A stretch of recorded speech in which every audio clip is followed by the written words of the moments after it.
میں اس کمیٹی کا ایک سینئر ممبر ہوتے ہوئے میں یہ کہہ رہا ہوں کہ مجھے ایک بھی موقع نہیں ملا کہ قانون کے مطابق اس کمیٹی کے اجلاس میں شریک ہو سکتا، یعنی کہ 24 اکتوبر 2024 سے آج تک practice and procedure act committee کا ایک بھی اجلاس نہیں بلایا گیا۔ یہ جسٹس منصور علی شاہ نے انکشاف کیا ہے اپنے اس خط میں۔ آگے جا کے جسٹس منصور علی شاہ کہتے ہیں کہ یہ پریکٹس اینڈ پروسیجر ایکٹ کی براہ راست اور کھلم کھلا خلاف ورزی ہے اور یہ سنگین خدشات کو جنم دیتی ہے۔ کیوں جو جونیئر ججز ہیں ان کو 3 ممبر بینچز دیا جا رہے ہیں؟ جونیئر ججز سپریم کورٹ میں بھی یہ پہلا انکشاف جسٹس منصور علی شاہ کر رہے ہیں کہ سپریم کورٹ میں بھی جو 3 رکنی بینچز ہیں وہ جونیئر ججوں پر مشتمل ہیں۔ اب یہ تو وہی چیز ہے جو اسلام آباد ہائی کورٹ میں جسٹس ڈوگر کے حوالے سے بتائی گئی تھی، جسٹس بابر ستار کے خط میں اور جسٹس سردار اعجاز اسحاق کے خط میں، کہ ادھر بھی جونیئر ججز کے بینچز بنائے جا رہے ہیں۔ تو اب جسٹس منصور علی شاہ نے کہا کہ سپریم کورٹ میں بھی یہ کام ہو رہا ہے، اور یہ سوال اٹھا رہے ہیں جسٹس منصور علی شاہ کہ کیوں جونیئر ججز جو ہیں وہ روزانہ کی بنیاد پہ ان کو 3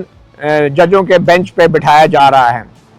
اور جو سینئر ججز ہیں ان کو کیوں دو رکنی بینچ ان کا بنایا جا رہا ہے۔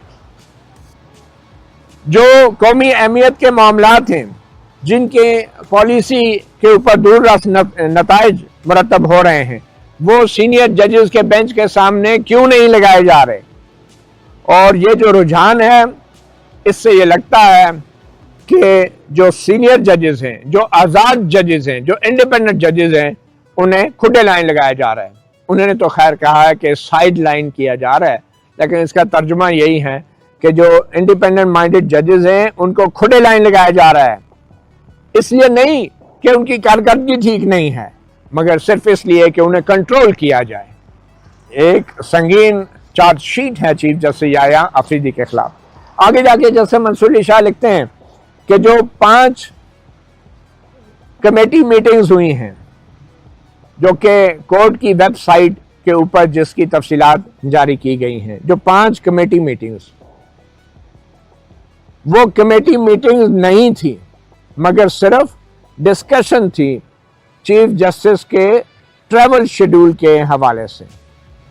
وہ ٹریول شیڈول کی ڈسکشن تھی، وہ کوئی کمیٹی کی میٹنگ نہیں تھی، اور اس کے باوجود بھی ان کے جو منٹس ہیں ان کو ویب سائٹ پہ ڈال دیا گیا، حالانکہ اس کمیٹی میٹنگ اور ججز کمیٹی کا یہ اکثریت سے فیصلہ تھا کہ کمیٹی کے جو منٹس ہیں وہ پبلک نہیں کیے جائیں گے۔ اور جسٹس منصور علی شاہ کا کہنا ہے کہ یہ خلاف ورزی ہوئی ہے اس binding majority decision of the committee کی، کہ جس کے تحت وہ منٹس پبلک نہیں کیے جا سکتے جب تک کمیٹی سے اس کی اجازت نہ لی جاتی یا کمیٹی اکثریت سے اپنا فیصلہ بدل نہ لیتی۔ جسٹس منصور علی شاہ نے یہ بھی کلیئر کیا کہ جب کمیٹی نے اکثریت سے کہا تھا کہ منٹس پبلک نہیں ہوں گے تو میں نے بطور رکن مخالفت کی تھی اور کہا تھا کہ منٹس پبلک ہونے چاہیے، مگر اس کے باوجود بھی کمیٹی نے اکثریت سے میری رائے کو تسلیم نہ کرتے ہوئے کمیٹی کے میٹنگز جو ہے ان کو پبلک نہ کرنے کا اکثریتی فیصلہ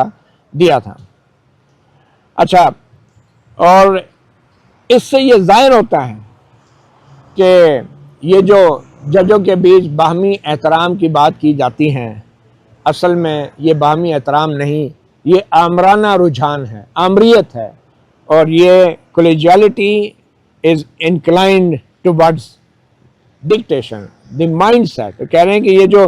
مائنڈ سیٹ ہے، یہ جو ذہنی سوچ ہے، اس سے لگتا ہے کہ یہ آمرانہ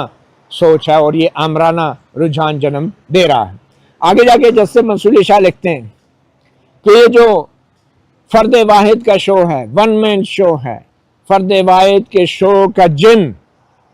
جو کہ پارلیمنٹ نے جس کو دفنانے کی کوشش کی تھی، بوتل میں بند کرنے کی کوشش کی تھی پریکٹس اینڈ پروسیجر ایکٹ کے ذریعے، وہ جن پھر بوتل سے باہر آ گیا ہے۔